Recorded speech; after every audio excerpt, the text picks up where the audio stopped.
Hello बच्चों, कैसे हैं बच्चों। आज हम इस वीडियो में चर्चा करेंगे परिमेय संख्याओं के बारे में।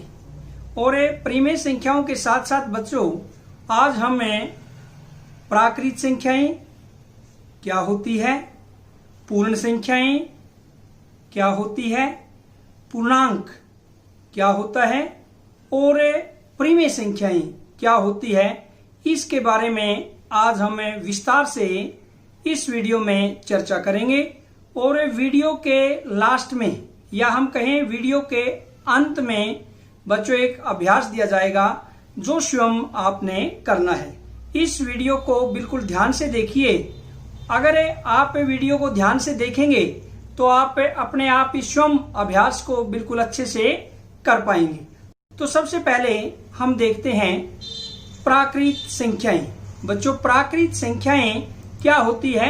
जो संख्या एक से शुरू होती है, 1, 2, 3, 4 और अप टू इन्फिनिटी यानी अनंत तक जो संख्याएं जाती है उसे हमें प्राकृत संख्या कहते हैं। यानी एक से शुरू करके और इन्फिनिटी तक। इसे हमें वृत्त से इस प्रकार दर्शा सकते हैं।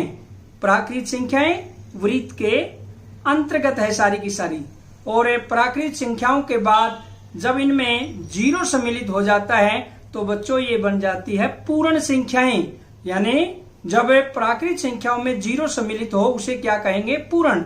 और जब माइनस वाली संख्याएं उसमें सम्मिलित हो जाती है तब हम उसे कहते हैं पूर्णांक। इस प्रकार से हमें पूर्णांक को दर्शा सकते हैं। अब बच्चों, क्या किन्हीं दो पूर्णांकों के बीच कोई संख्या होती है?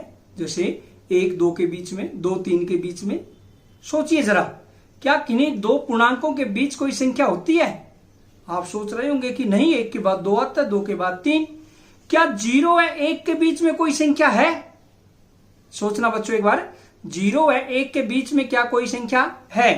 आप सोच रहे होंगे 0 और 1 के बीच में कोई संख्या नहीं है और 1 के बाद सीधा 2 आता है। ऐसा नहीं है बच्चों, 0 और 1 के बीच में भी संख्याएं हैं। जैसे भिन्न आपके सामने है, भिन्न 1/2, 2/5।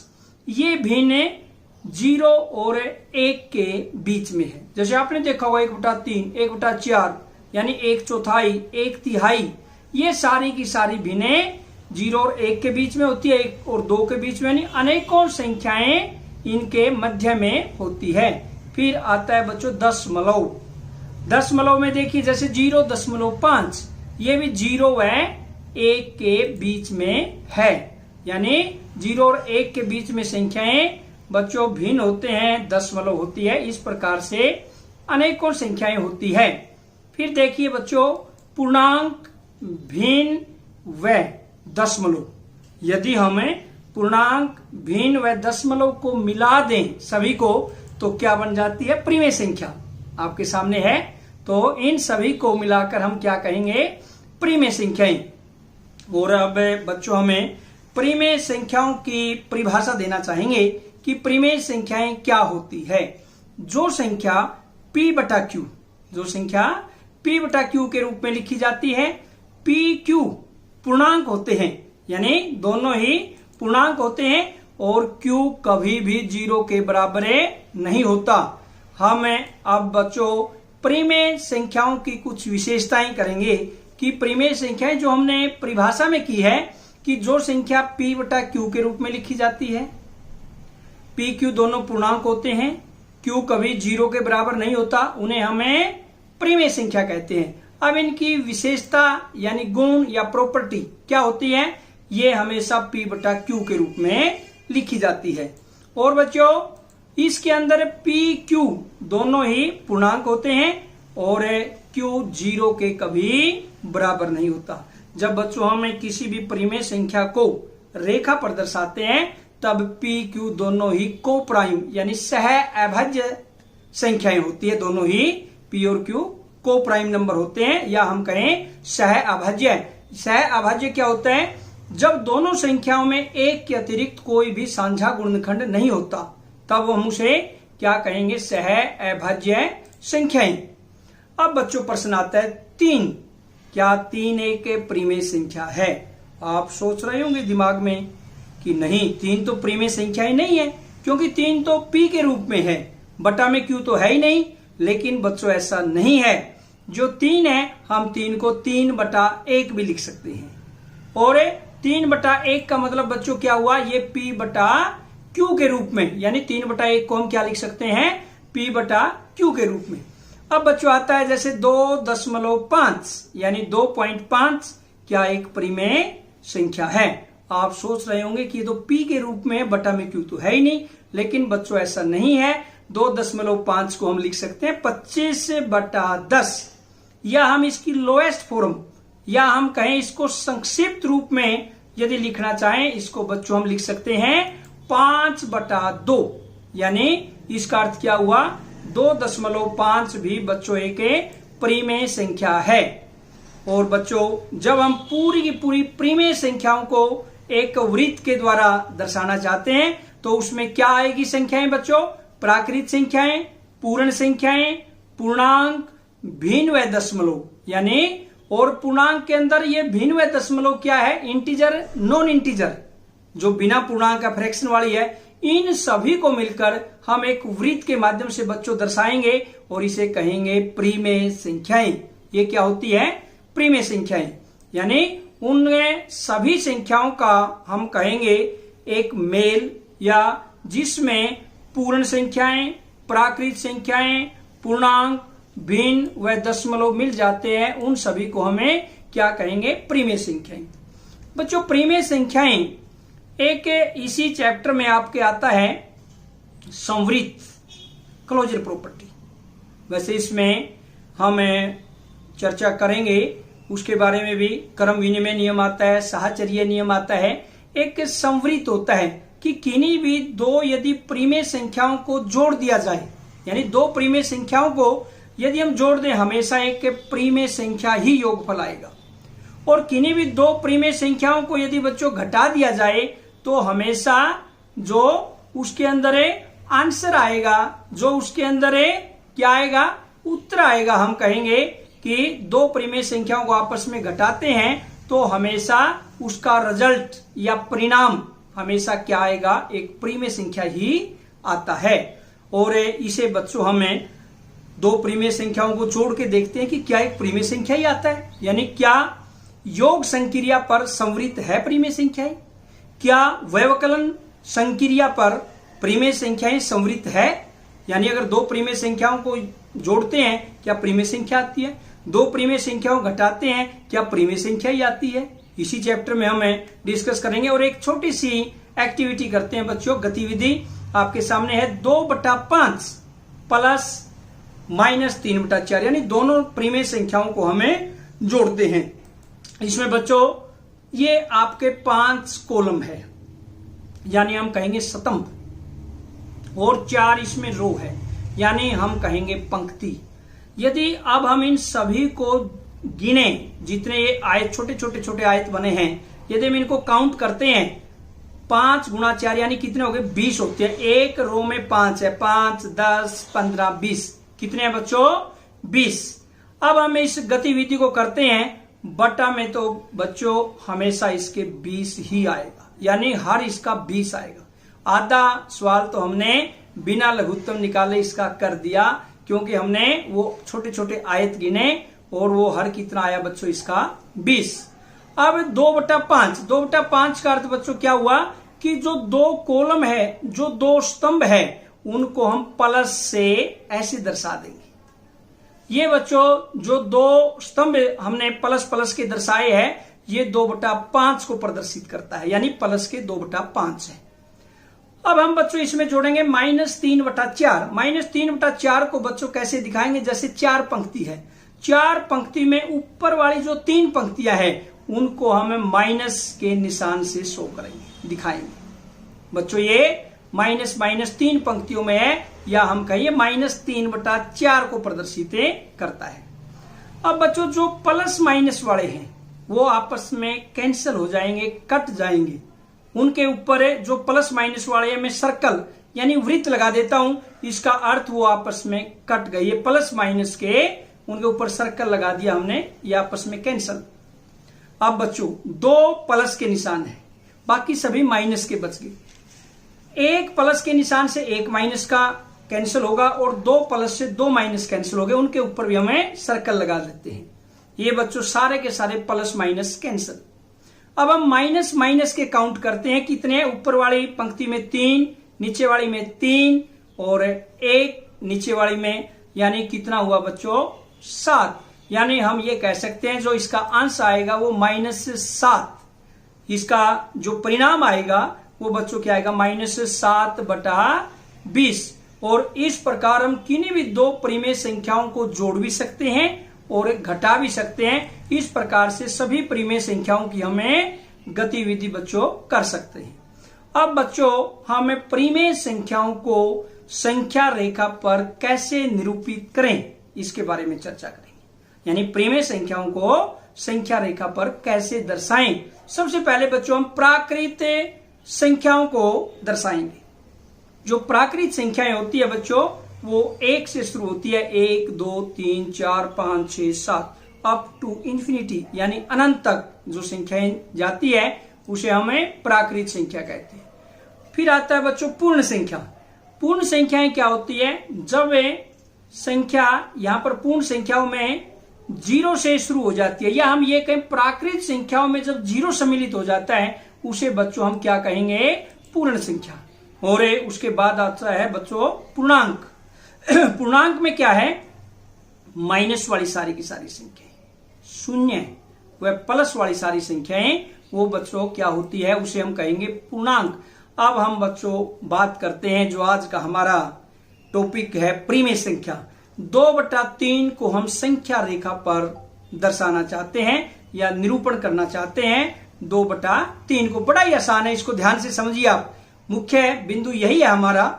और संख्या रेखा पर निरूपण करने का ये प्राकृत संख्या, पूर्ण संख्या या पूर्णांक, ये तो वैसे आपने पिछली कक्षाओं में पढ़े हैं, मैंने वैसे चर्चा की है। हमारा मुख्य बिंदु परिमेय संख्याओं को संख्या रेखा पर प्रदर्शित करना है। और 2/3 को हम संख्या रेखा पर कैसे प्रदर्शित करें? बहुत ही आसान, बड़ा ही इजी। जैसे 2/3 को बच्चों हम प्रदर्शित करेंगे, एक संख्या रेखा ली, उस पर 0 से लेके दाहिनी ओर यानी दाईं ओर, या हम कहें राइट साइड में 1 से शुरू करके 1 2 3 4 5 6 7 प्लस के धनात्मक संख्याएं होगी। और लेफ्ट साइड में 0 से -1 -2 -3 ऐसे करके सारी की सारी बच्चों क्या होगी? ऋणात्मक संख्याएं होगी।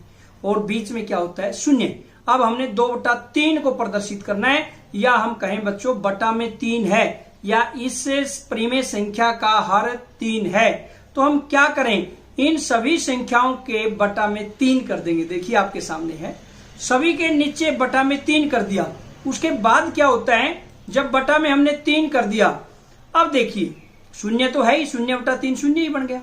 3/3 को हम बच्चों 1 लिख सकते हैं, नहीं पूरा। 6/3 जब हम इसको संक्षिप्त रूप में लेकर आएंगे, इसको हम 2 लिख सकते हैं। -3/3 को हम बच्चों -1 लिख सकते हैं। लेकिन हमने प्रदर्शित करना है संख्या रेखा पर 2/3। उसको कहां पर प्रदर्शित करेंगे? संख्या रेखा पर। अब आपको बिल्कुल स्पष्ट दिखाई दे रहा है, और मैं ये दिखा देता हूं सर्कल लगा के बिंदु P पर। बिंदु P परिमेय संख्याओं के 2/3 को प्रदर्शित करता है। और बच्चों अब हम चर्चा करेंगे बड़ा ही महत्वपूर्ण बिंदु योज्य प्रतिलोम। बहुत ही इंटरेस्टिंग कहूंगा मैं, और बड़ा ही आसान, बहुत इजी योज्य प्रतिलोम। योज्य प्रतिलोम बच्चों क्या होता है? जैसे A/B है, उसका योज्य प्रतिलोम क्या आएगा? -A/B। या हम कहें 4/5 का योज्य प्रतिलोम क्या आएगा? -4/5। या बच्चों योज्य प्रतिलोम क्या होता है? ऋणात्मक उस संख्या का। मान लीजिए कोई मूल संख्या 5 है, उसका योज्य प्रतिलोम कितना आएगा? -5। जब बच्चों मूल संख्या व योज्य प्रतिलोम का योग किया जाता है, उन दोनों संख्याओं का, मूल संख्या व योज्य प्रतिलोम का योगफल हमेशा शून्य आता है। आप करके देख लीजिए। जैसे आपके सामने 4/5 और -4/5 है, जब इन दोनों को जोड़ेंगे इनका योगफल हमेशा शून्य आएगा। ऐसे ही बच्चों यदि हम मान लीजिए -9 का योज्य प्रतिलोम निकालना चाहते हैं, -9 का योज्य प्रतिलोम कितना आएगा? +9 यानी 9 आएगा। या हम -9 मूल संख्या और योज्य प्रतिलोम 9 दोनों को जोड़ते हैं तो इसका जो योगफल आएगा बच्चों क्या आएगा? शून्य यानी 0 आएगा। या हमें दूसरे शब्दों में बच्चों ये कह सकते हैं कि जो मूल संख्या होती है वो एज इट इज आती है, सिर्फ चिन्ह बदल जाता है। यानी मूल संख्या यों की यों आती है योज्य प्रतिलोम में, सिर्फ चिन्ह बदलता है, प्लस वाला माइनस हो जाता है, माइनस वाला प्लस। और एक होता है बच्चों योज्य तत्समक। योज्य तत्समक क्या होता है? योज्य तत्समक शून्य है बच्चों। योज्य तत्समक क्या है? शून्य। और जो योज्य तत्समक है जब हम उसे मूल संख्या में जोड़ते हैं, जैसे a प्लस 0, 0 प्लस a बराबर a, यानी किसी भी संख्या में जब हम योज्य तत्समक को जोड़ते हैं या हम 0 को ऐड करते हैं तो हमेशा परिणाम मूल संख्या ही आता है, या हम कहेंगे आंसर मूल संख्या ही होगा। या हम दूसरे शब्दों में ये कह सकते हैं कि शून्य के जोड़ने से मूल संख्या पर कोई प्रभाव नहीं पड़ता। अब बच्चों हम चर्चा करेंगे इसी से मिलता जुलता बड़ा ही इंपॉर्टेंट टॉपिक है ये भी, गुणात्मक प्रतिलोम। गुणात्मक प्रतिलोम में बच्चों सबसे पहले मैं ये बताना चाहूंगा, इसको हम व्युत्क्रम भी कह सकते हैं, यानी उल्टा। इसमें अंश का हर हो जाता है और हर का अंश हो जाता है, आपस में व्युत्क्रम हो जाता है, रेसिप्रोकल। शून्य एक ऐसी संख्या है बच्चों जिसका कोई व्युत्क्रम नहीं है, क्योंकि जैसे मान लीजिए शून्य संख्या है, 0/1 और 1/0 करें यदि हम उसका प्रतिलोम, 1/0 तो परिभाषित ही नहीं है, इसलिए शून्य का कोई भी क्या है व्युत्क्रम में नहीं होता। या बच्चों हम ये कह सकते हैं जैसे a/b का गुणात्मक प्रतिलोम क्या होगा? b/a। इसमें बच्चों चिन्ह नहीं बदलेगा, चिन्ह वही रहेगा, निशान वही रहेगा, सिर्फ अंश का हर हो जाता है और हर का अंश हो जाता है। यह होता है गुणात्मक प्रतिलोम। जैसे बच्चों इसमें 4/5 का गुणात्मक प्रतिलोम कितना आएगा? 5/4। और जब हम इन दोनों की गुणा करते हैं 4/5 और 5/4 की, गुणनफल हमेशा 1 आएगा। 5 से 5 कैंसिल, 4 से 4 कैंसिल, यानी हम ये कह सकते हैं मूल संख्या व उसके गुणात्मक प्रतिलोम का गुणनफल सदैव 1 आता है। -9 का गुणात्मक प्रतिलोम बच्चों क्या है? -1/9। और जब हम इन दोनों संख्याओं की गुणा करते हैं, मूल संख्या व गुणात्मक प्रतिलोम की आपस में गुणा करेंगे बच्चों, तो गुणनफल क्या आएगा? 1 आएगा। -9 गुणा -1/9 करेंगे तो क्या आएगा? माइनस से माइनस कैंसिल, 9 से 9 1। उसके बाद बच्चों आता है गुणात्मक तत्समक। गुणात्मक तत्समक 1 है, यानी संख्या 1 है, गुणात्मक तत्समक है। 1 का किसी भी मूल संख्या से जब हम गुणा करते हैं हमेशा परिणाम मूल संख्या ही आती है।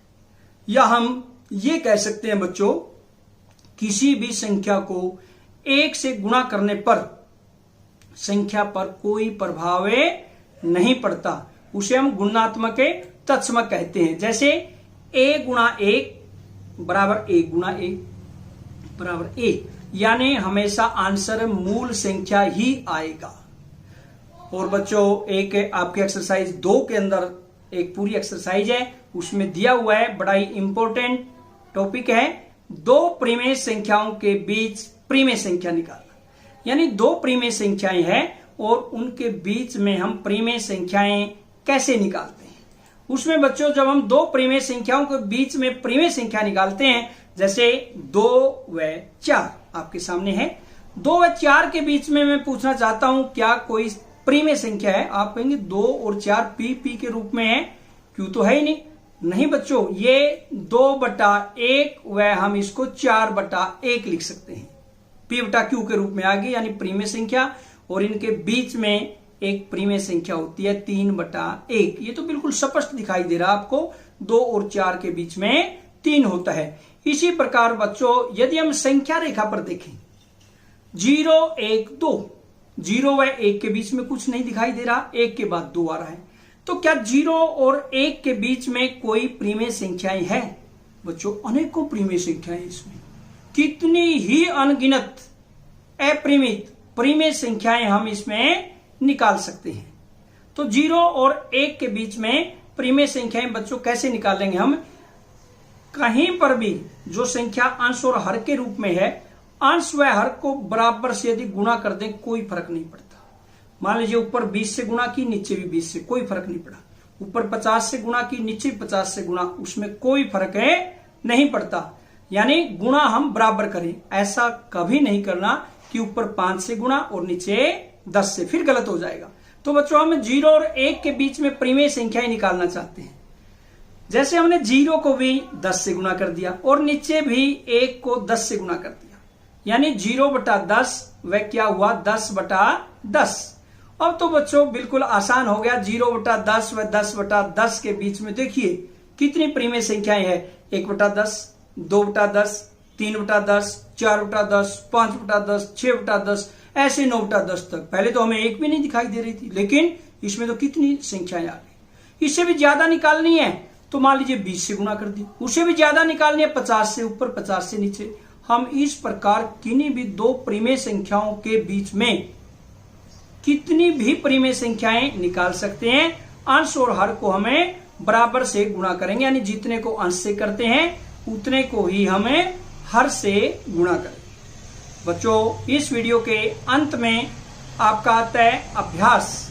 शो में अभ्यास करना है बच्चों आपने, जैसे योज्य प्रतिलोम। मैं थोड़ा संक्षेप में एक बार यहां पर जब अभ्यास का नंबर आता है मैं आपको आपके साथ डिस्कशन करना चाहूंगा, विचार करना चाहूंगा। एक बार हम कहेंगे, रिवाइज करना चाहेंगे। योज्य प्रतिलोम किसे कहेंगे?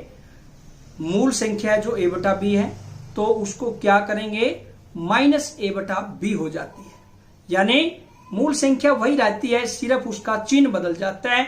या हम योज्य प्रतिलोम में क्या करते हैं, मूल संख्या व योज्य प्रतिलोम जब उनका योगफल निकालते हैं उनका जो परिणाम आता है हमेशा शून्य आता है। गुणात्मक प्रतिलोम, गुणात्मक प्रतिलोम में बच्चों क्या होता है, जैसे a/b है उसका गुणात्मक प्रतिलोम b/a होगा। इसमें बच्चों चिन्ह नहीं बदलता, सिर्फ अंश का हर हो जाता है, हर का अंश। मूल संख्या व गुणात्मक प्रतिलोम का गुणनफल हमेशा 1 आएगा। और उसके बाद तीसरी टाइप के जो क्वेश्चन आपने स्वयं करने हैं, दो परिमेय संख्याओं के बीच में परिमेय संख्या निकालना। बच्चों इसमें लघुत्तम उसका बराबर कर लेंगे, यानी हर बराबर कर लेंगे। उसके बाद कितने से ही ऊपर गुणा करें, कितने से ही नीचे, उसके बीच में आप कितनी ही परिमेय संख्याएं निकाल सकते हैं। जैसे पहला प्रश्न आपके सामने, योज्य प्रतिलोम ज्ञात करना है बच्चों। 4, 8, -5, 3/5 व -5/9। बिल्कुल आसान है, आपने वीडियो में समझा है, आप आराम से कर सकते हैं। ऐसे ही बच्चों आपने गुणात्मक प्रतिलोम ज्ञात करना है, जैसे 6, 5, -8, 2/5, -3/4। इन सभी का हम गुणात्मक प्रतिलोम ज्ञात करेंगे। तो आप बच्चों बिल्कुल आराम से कर सकते हैं इसको, गुणात्मक प्रतिलोम। ऐसे ही बच्चों हम दो परिमेय संख्याओं के बीच में परिमेय संख्याएं ज्ञात करेंगे। इसके भी 4 पार्ट दिए हैं। ए पार्ट में 2/4, 5/9, बी पार्ट में 3/4, 5/7 और सी पार्ट में बच्चों 2/3, 4/5 और डी पार्ट में 2/5 व 1/2। तो बच्चों आप ये अभ्यास स्वयं करके देखना। अगर आपने वीडियो को ध्यान से देखा है तो अभ्यास के प्रश्न आप बिल्कुल आराम से करेंगे। और मैं ये मानकर चलता हूं कि आप घर पर बड़े अच्छे से ऑनलाइन शिक्षा ग्रहण कर रहे हैं और आप घर पर बिल्कुल स्वस्थ हैं, मस्त हैं और व्यस्त हैं। इसी के साथ आज की इस वीडियो में हम परिमेय संख्याओं के बारे में इतना ही करेंगे। जय हिंद, जय भारत।